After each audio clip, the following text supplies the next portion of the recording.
Alors je rentre de Tel Aviv, où j'ai été pour être avec eux, pour partager le deuil. J'ai senti le deuil, mais enfoui, refoulé. Un deuil profond, un deuil bien sûr des morts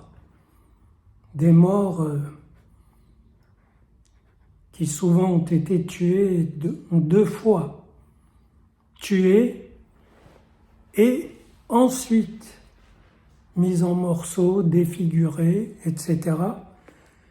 Donc le deuil des morts, mais le deuil peut-être plus dur à faire, qui est le deuil de soi, le deuil de s'être fait avoir alors qu'on est intelligent, prévoyant, obsédé par la sécurité, d'avoir failli sur la sécurité, précisément. Et c'est un deuil étrange parce qu'il est recouvert là-bas par de la colère, beaucoup de colère, de rage, d'en être venu là. Et je dois dire que je me suis retrouvé à la fin, j'ai fait des conférences là-bas, notamment une sur le deuil. Le deuil est une chose très étrange. Bien sûr, on dit c'est une blessure narcissique, mais plus précisément, c'est une perte de valeur, de la valeur qu'on accorde, qu'on s'accorde. Et parce que l'être cher qu'on a perdu ou l'image qu'on a perdue contenait une inscription de valeur pour nous, et en s'effondrant, en étant détruite, elle emporte avec elle cette valeur. Donc il faut reconstruire de la valeur et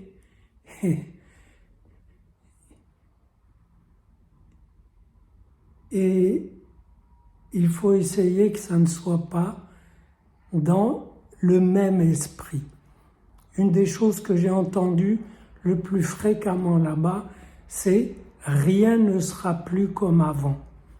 C'est comme si tout le monde annonçait qu'il devait y avoir une refonte du mode d'être. Un mode d'être qui n'était pas seulement un peu suffisant, voire arrogant, voire méprisant pour l'adversaire.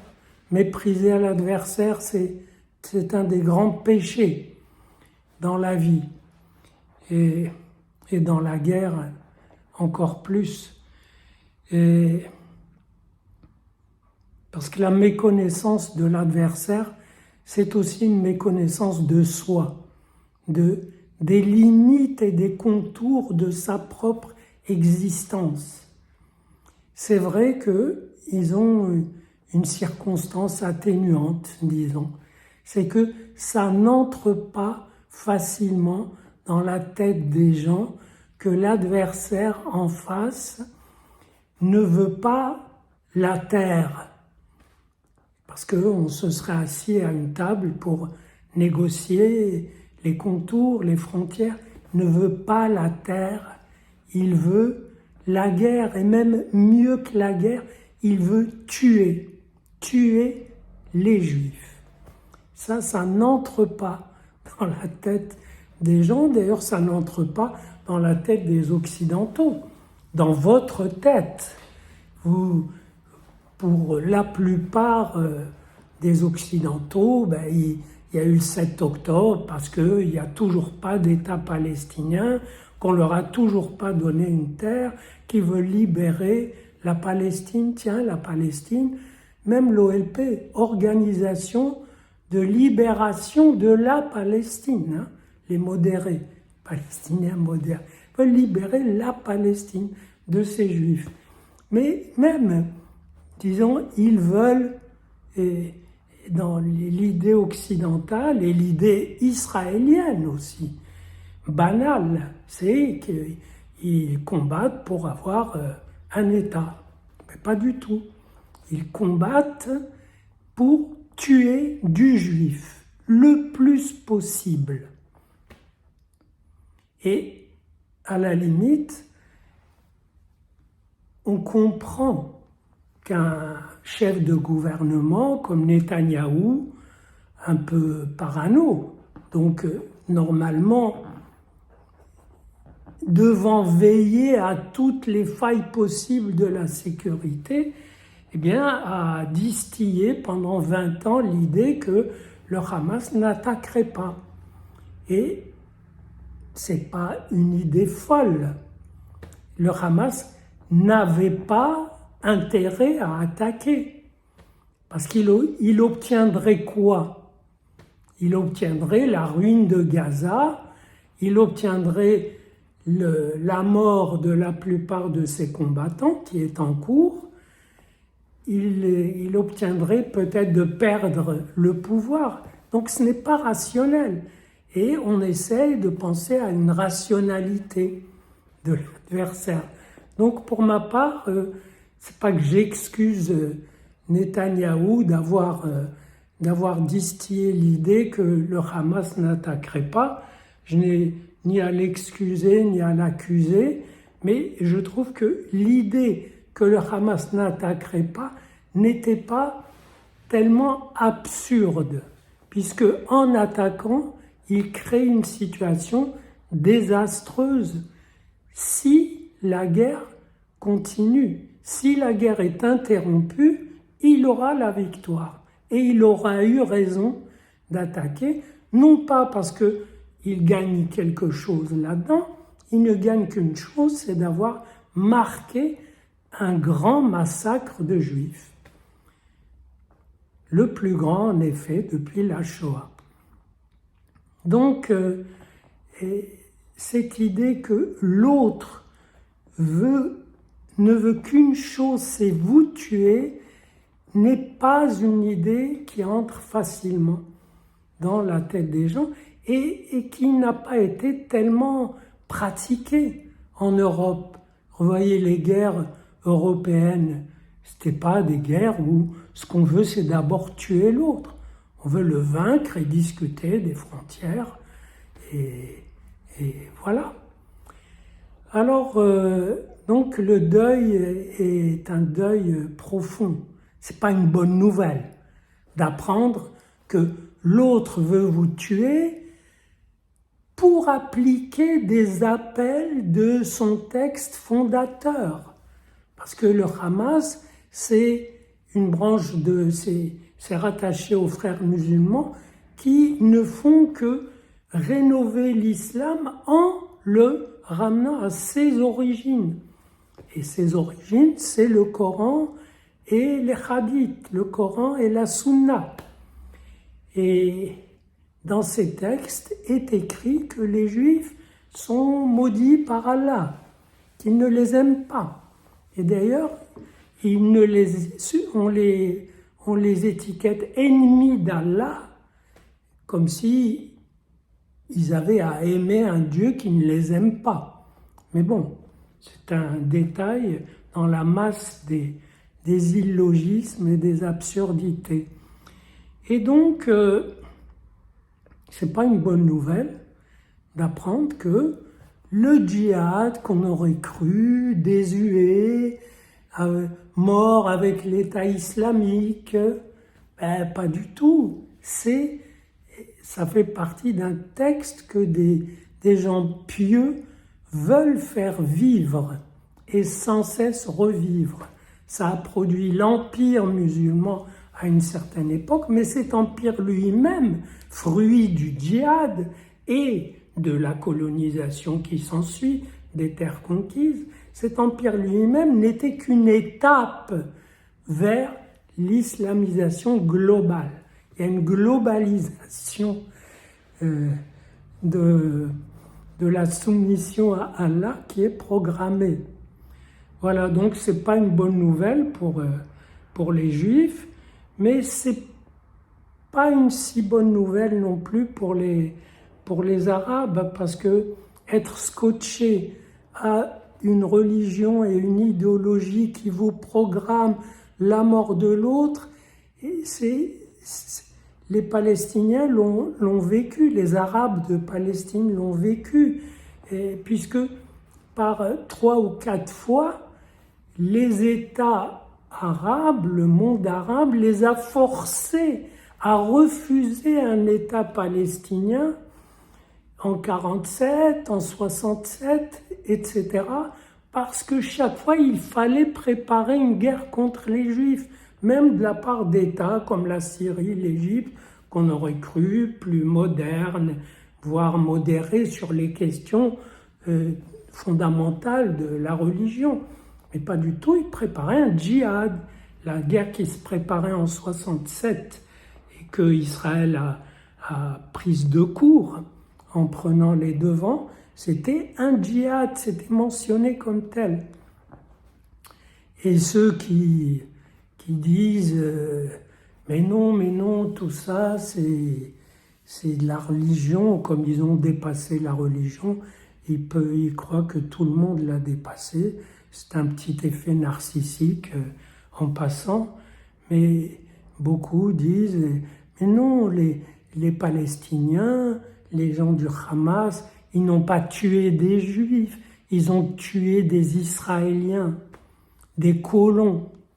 Alors bien sûr, les cafetiers de Tel Aviv, les garagistes, les informaticiens là, qui ont été tués, assassinés, c'est des colons. C'est des colons, voilà, puisqu'Israël est alors une colonie. Et donc c'est une technique de désidentifier l'autre pour faire coller, pour donner un peu de réalité à son idéologie. Donc l'autre, ce n'est pas le juif, c'est l'israélien. Et c'est une technique qu'on trouve aussi dans le Coran. Le Coran prend des Hébreux de la Bible, leur enlève l'étiquette d'Hébreux et leur met l'étiquette musulman. C'est comme ça qu'Abraham est musulman, que Moïse est musulman, etc., que David est musulman. Donc, désidentifier l'autre pour inscrire sa propre idée, qui est sa propre identité et ce qui s'ensuit. Voilà, donc j'ai partagé avec eux ce deuil, et c'est un deuil qui va entraîner des changements profonds. Je pense que les grands référents actuellement en Israël, eh bien, c'est la pensée religieuse, voilà, qui a sa solidité, sa cohérence, et c'est la pensée technologique, c'est le progrès technique, le fonctionnement, etc. Il n'y a pas une pensée, le reste c'est de la politique, le reste c'est de dire surtout enlever Netanyahou, surtout défendez la Cour suprême, ou surtout défendez le Parlement contre la Cour suprême. Le reste c'est de la politique. Malheureusement, la situation n'est pas très politisable. Et beaucoup de politiciens ici essayent de tirer cette histoire vers de la politique. Il faut parler politique. Quelle est la perspective politique? Et ça paraît évident, raisonnable, mais pour l'instant, la situation n'est pas politisable, puisque c'est un problème existentiel. Si le Hamas est au pouvoir, c'est un danger existentiel pour Israël. C'est pas de la politique. Il faut enlever le Hamas, ou alors supporter un danger existentiel qui est insupportable. Et du côté du Hamas aussi, le projet, c'était de déloger de leur existence le plus possible de juifs. Donc, la situation deviendra politisable quand il n'y aura plus le Hamas au pouvoir, que ce soit gouverné par une réunion d'États arabes, d'Israël, de Nations Unies, de tout ce qu'on veut, mais pas le Hamas. Et ça deviendra encore plus politisable lorsque la population de Gaza et celle de Cisjordanie auront démontré qu'elles ne préparaient pas le djihad, qu'elles vivaient en paix. Et dans ce cas, il n'y aura pas de raison pour qu'il n'y ait pas un État palestinien sur ces deux territoires. Mais on n'en est pas encore là. Parce que les gens de Gaza, les Gazaouis, n'ont peut-être pas encore fait leur deuil, car eux aussi ont un deuil à faire, le deuil de leurs morts. Mais quand c'est des morts pour la cause du djihad, c'est un deuil qui est relativement facile à faire, puisqu'il est compensé par la conviction que ce sont des saints qui sont morts, qui vont droit au paradis. Non, le deuil d'être obligé par le Hamas, par les États arabes, et peut-être par eux-mêmes, obligés d'avoir dans l'agenda comme priorité tuer les Juifs et enseigner la haine des Juifs pour que les enfants se préparent à les tuer. Ça, c'est un deuil très difficile à faire parce que c'est un petit bouleversement identitaire. Et est-ce qu'il est en cours? Est-ce qu'il est envisageable? Ce n'est pas évident. C'est un remaniement identitaire que des Arabes, des musulmans qui sont loin ont certainement fait. Des musulmans de France ou d'Allemagne n'ont pas vraiment la priorité de tuer des Juifs. Ils essayent de se faire une place, une situation, d'acquérir du pouvoir, de l'influence, du pouvoir de façon pacifique, etc. Mais remarquez que en Europe aussi, il y a la désidentification dont je parlais, dont l'exemple était, ils ont tué des Israéliens, pas des Juifs. Et quand en Europe, un zélé musulman tue un athée ou un chrétien ou un juif, et bien on dit c'est pas un musulman qui l'a tué. C'est pas un musulman qui a tué, c'est un fou. Donc la désidentification, qui est en fait une variante de l'insulte, est toujours à l'œuvre. C'est une insulte pour les victimes en Israël de dire non, c'est pas en tant que juifs qu'on les a tués, c'est en tant qu'Israéliens. Je dirais presque que c'est une insulte pour le Hamas aussi, parce qu'il a hurlé tuer les juifs en citant le Coran. Uqtulu, c'est tuer-les, c'est pas qatilu, combattez-les, qui est une forme plus molle du verbe tuer. Donc, il y a des deuils à faire des deux côtés et